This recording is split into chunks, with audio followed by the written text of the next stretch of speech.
স্বাগত চট্টগ্রাম প্রতিদিনে, সঙ্গে আছি আমি আসিফ সামাদ। শুরুতেই লাইজলের সৌজন্যে কুরবানির হাট আপডেট। চট্টগ্রামের পশুর হাটগুলোতে কুরবানির ঈদের আগ মুহূর্তে বিক্রেতাদের তুলনায় ক্রেতার উপস্থিতি কম। হাটে বিশাল আকার গরুগুলো সবার নজর কাড়লেও বিক্রির দৌড়ে এগিয়ে ছোট ও মাঝারি আকারের গরুগুলো। বিক্রি কম হওয়ায় দেশের প্রত্যন্ত অঞ্চল থেকে গরু নিয়ে আসা ব্যাপারীদের মাথায় হাত, লোকসানে ছেড়ে দিতে হচ্ছে গরু। রতন দাসের ছবিতে চট্টগ্রাম থেকে নয়ন বড়ুয়া জয়ের রিপোর্ট। চট্টগ্রামের সাগরিকা বিবিরহাট গরুর বাজারে দেশের বিভিন্ন প্রান্ত থেকে ব্যাপারীরা প্রচুর গরু নিয়ে এলেও ক্রেতারা মূলত 1 থেকে 3 লাখ টাকার মধ্যবর্তী ছোট মাঝারি দেশি গরুর দিকে বেশি ঝুঁকছেন। বড় বড় সাইজের গরুর প্রতি ক্রেতাদের তেমন আগ্রহ নেই। বেচা বেশি একদম ঠান্ডা ভাই, অনেক গরু থাকে গেছে। আমার 25টার মধ্যে 20টা আছে, সব বড় গরু, কাস্টমার নেই। এইদিকে পশুর দাম নিয়ে ক্রেতা বিক্রেতাদের মাঝে মিশ্র প্রতিক্রিয়া। যদিও শেষ সময়ে পুরোদমে জমে উঠেছে বেচাকেনা, তবে বড় সাইজের গরু নিয়ে আসা ব্যাপারীরা পড়েছেন মহাবিপাকে। কাস্টমার একটু কম, আগে গরু বেশি, এই জন্য আমরা লস খাইছি। আমি বগুড়া থেকে 11টা গরু নিয়ে আসছিলাম, 4টা গরু বিক্রি করছি, আরো 7টা গরু রয়ে গেছে। বৃষ্টির পড়াতে আমরা চলে গিয়েছিলাম, আমরা ধরে নিয়েছিলাম যে বৃষ্টি হওয়াতে দামটা পড়ে যাবে। কোরবানির জন্য আল্লাহ আমাদেরকে মিলিয়ে দিয়েছেন, ক্রয় করেছি। এইদিকে ইজারাদাররা বলছেন হাটে গরুর কমতি নেই, রাতভর চলবে বিক্রি। গরু আছে, প্রচুর গরু আছে এখানে, গরু অনেক, গরু রকম নেই, কাস্টমার আসতে পারবে, গরু আছে ছোট বড় অনেক গরু। ঈদের আগে শেষ মুহূর্তে গরুর দাম কম হবার আশায় অপেক্ষায় আছেন অনেক ক্রেতা। নয়ন বড়ুয়া জয়, নিউজ 24, চট্টগ্রাম। কোরবানির শেষ মুহূর্তের পরিস্থিতি জানাতে কক্সবাজার থেকে সরাসরি যুক্ত হচ্ছেন সহকর্মী ইরফানুল হক। ইরফান, শেষ মুহূর্তে বেচাকেনা কেমন দেখছেন সেটি জানাবেন আমাদের। দেশের অন্যান্য হাটের মতো কক্সবাজারেও আজকে রাত পোহালেই ঈদ, এবং এই ঈদকে কেন্দ্র করে শেষ মুহূর্তের বেচাকেনা বেশ জমে উঠেছে। তবে কক্সবাজারে অন্যান্য বাজারের তুলনায় কিছুটা ব্যতিক্রম। এখানে দেশি গরুর তুলনায় আসলে সীমান্তবর্তী যে এলাকাগুলো রয়েছে, সীমান্তের কাছাকাছি হওয়ায় মিয়ানমারের চোরাইপথে বেশ কিছু গরু এসেছে, যার ফলে এখানকার যারা স্থানীয় খামারিরা রয়েছেন তাদের আসলে যে গরুগুলো রয়েছে সেগুলো অনেক গরু আসলে বিক্রি হয়নি। আমরা এখানে দেখেছি সব বাজারে ব্র্যান্ডিং করার জন্য বড় বড় দেশি গরু নিয়ে আসা হয়েছে, কিন্তু আসলে এখন পর্যন্ত সেই রকমের বড় গরুগুলো এখন পর্যন্ত আসলে বিক্রি হয়নি। এবং কক্সবাজারের প্রায় যেখানে আসলে হাট বসেছে সেখানে বেশ কিছু বিশৃঙ্খলার খবর আমরা 2 একদিন ধরে পাচ্ছিলাম। সেখানে বিশেষ কিছু জায়গায় আসলে খাস কালেকশন এবং অতিরিক্ত টাকা আদায়ের খবর ছিল, কিন্তু প্রশাসনের যে অভিযান সেটি অব্যাহত রয়েছে এবং প্রশাসনের অভিযানের ফলে কিন্তু কিছুটা কমে এসেছে বাজারগুলোতে গতকাল পর্যন্ত। এবং আজকে আমরা দেখেছি নকল টাকা প্রতিরোধ এবং যে পুরো বাজার জুড়ে আইন শৃঙ্খলা পরিস্থিতি স্বাভাবিক রাখতে র্যাবের যে আইন শৃঙ্খলা বাহিনীর সদস্যরা তারা এখানে এসেছিলেন এবং এখানে তারা ঘোরাঘুরি করেছেন। এখানকার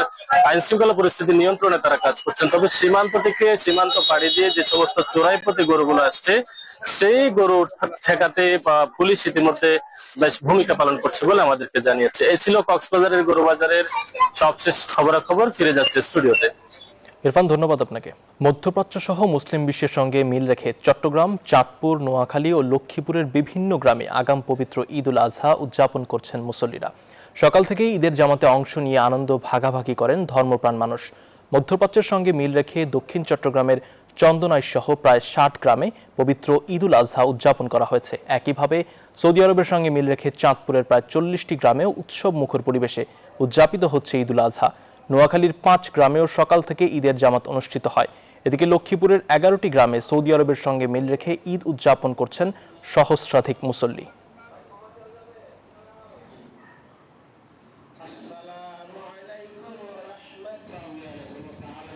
ঈদ উল আজহার আগের দিনেও চট্টগ্রাম রেল স্টেশনে ঘরমুখো মানুষের উপচে পড়া ভিড়। এদিকে 4.5 ঘন্টার বেশি শিডিউল বিপর্যয় চট্টগ্রাম থেকে ময়মনসিংহগামী বিজয় এক্সপ্রেস ট্রেনের। দুর্ভোগে পড়েছে যাত্রীরা, তবে অন্যান্য ট্রেন ছেড়েছে যথাসময়। রতন দাসের ছবিতে চট্টগ্রাম থেকে নয়ন বড়ুয়া জয়ের রিপোর্টে থাকছে বিস্তারিত। রাত পোহালেই ঈদ উল আজহা, প্রিয়জনদের সঙ্গে ঈদের আনন্দ ভাগাভাগি করতে নারীর টানে গ্রামের বাড়িতে ছুটছেন নগরবাসী। সকাল থেকে চট্টগ্রাম রেল স্টেশনে ঘরমুখো মানুষের উপচে পড়া ভিড়, অপেক্ষা ট্রেনের জন্য। এইদিকে সকাল 9:15 ময়মনসিংহগামী ট্রেন বিজয় এক্সপ্রেস চট্টগ্রাম রেল স্টেশন থেকে ছেড়ে যাওয়ার কথা থাকলেও 4 ঘন্টায়ও ছেড়ে যায়নি ট্রেনটি, তাই চরম দুর্ভোগে পড়েছেন যাত্রীরা। 9:15 আসার কথা ট্রেন, এখনো 12টা বাজে, এখনো ট্রেন আসে নাই। যদি রাত্রে হয় তারপরে বাড়ি কিভাবে যাইবো, কি করবো, সকাল থেকে আসি বসে আছি। অনেক কষ্টে পড়েছি, এই 8টা বাজে আসছি, এখনো বসে আছি। ভোগান্তিত হচ্ছি, সরকারের নির্দিষ্ট টাইমে কোনো শিডিউল ঠিক নেই।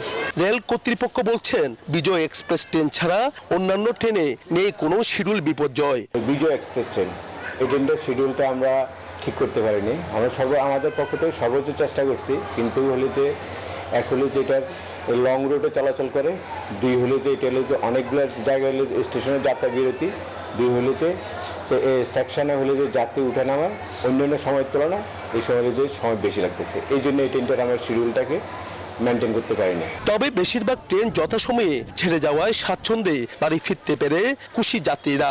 ভালো লাগতেছে, পরিবারের সাথে ঈদ করতে পারবো, সবার সাথে সবাইকে দেখতে পারবো, সুস্থভাবে কক্সবাজার পৌঁছাবো, অনেক ভালো লাগতেছে। প্রতিবার বাড়িতে যাই, ঈদে আনন্দ মাত্রা আরো বাড়ায়। এইদিকে ঈদের দিনেও ফিরতি ট্রেনের টিকিট বিক্রি শেষ করেছে রেল কর্তৃপক্ষ। নয়ন বড়ুয়া জয়, নিউজ 24, চট্টগ্রাম। পবিত্র ঈদুল আজহা উপলক্ষে দীর্ঘ ছুটিতে খাগড়াছড়ির পর্যটন স্পটগুলো সাজাতে ব্যস্ত সময় পার করছেন সংশ্লিষ্টরা। আর এ নিয়ে খাগড়াছড়ি থেকে বিস্তারিত জানাচ্ছেন আমাদের সহকর্মী মোহাম্মদ জহুরুল আলম। খাগড়াছড়ির যেসব পর্যটন স্পট রয়েছে সেই পর্যটন স্পটগুলো যেসব কর্তৃপক্ষ রয়েছে তারা নতুনভাবে সুসজ্জিত করে রাখছেন, যাতে পর্যটকরা এসে আনন্দে ভ্রমণ করতে পারেন। খাগড়াছড়িতে যেসব পর্যটন স্পটগুলো রয়েছে, বিশেষ করে আলুটিলা পর্যটন এলাকা, রিসাংজন্না, হাতির মাথা, দেবতা পুকুর, পাঞ্চুরি শান্তিপুর কুটির সহ, যেহেতু 1 সপ্তাহের ছুটি রয়েছে, 1 সপ্তাহের ছুটিতে এখানে প্রচুর পর্যটকের এবারে সমাগম হবে বলে তারা আশা করছেন। আলুটিলার যে গুহা রয়েছে সব স্থানেই তারা এখন সুসজ্জিত করার কাজে ব্যস্ত রয়েছেন। এখানে জেলা পরিষদ পার্কে যেখানে আমি এসেছি, এখানে একজন কর্মকর্তা আছেন, তার সাথে একটু জানতে চাইবো এখানে আপনারা এই ব্যাপারে এবার ঈদুল আজহা উপলক্ষে আপনারা কিভাবে সুসজ্জিত করছেন আপনাদের স্পটটাকে? এবারে ঈদ উপলক্ষে আমাদেরকে বলে যে যতটুকু আমরা আমাদের সাধ্য মোতাবেক আমরা টুরিস্টদেরকে আকর্ষিত করার জন্য আমরা যতটুকু পারি আমরা সেবা দিয়ে যাব। আরেকটা বিষয়, আমাদের এখানে পার্বত্য জেলা পরিষদ হর্টিকালচার পার্কে নতুন 2টা আইটেম সংযোজন হতে যাচ্ছে। সেটা হচ্ছে আমাদের কি বলে যে জিপ লাইন, জাইম সুইং, এই 2টা জিনিস, নতুন 2টা জিনিস আমাদের পার্বত্য জেলা পরিষদ হর্টিকালচার পার্কে সংযোজন হচ্ছে। এটা হলে আমাদের পরবর্তীতে আমরা কি বলে যে আমাদের পার্বত্য জেলা পরিষদ হর্টিকালচার পার্কে দর্শনার্থীদের আগমন হবে, এটা আশা করতেছি। খাগড়াছড়ির যে পর্যটন স্পটগুলো রয়েছে সেই পর্যটন স্পটগুলোতে এখন সরকারিভাবে প্রশাসনের যারা দায়িত্বে আছেন, বিশেষ করে টুরিস্ট পুলিশ নিরাপত্তার দায়িত্বে রয়েছে, তারা আমাদেরকে জানিয়েছেন যে এখানে যে প্রত্যেকটি স্পটে তাদের পুলিশ, যে টুরিস্ট পুলিশ রয়েছে তারা নিরাপত্তার দায়িত্বে থাকবেন, পাশাপাশি তাদের সিভিল ড্রেসেও তাদের লোক এখানে কাজ করবেন। খাগড়াছড়ির জেলা পরিষদ পার্ক থেকে পর্যটনের প্রস্তুতি নিয়ে সর্বশেষ তথ্য ছিল আমার এই ছিল নিউজ 24 চট্টগ্রাম প্রতিদিনের সংবাদে। সঙ্গে থাকার জন্য ধন্যবাদ।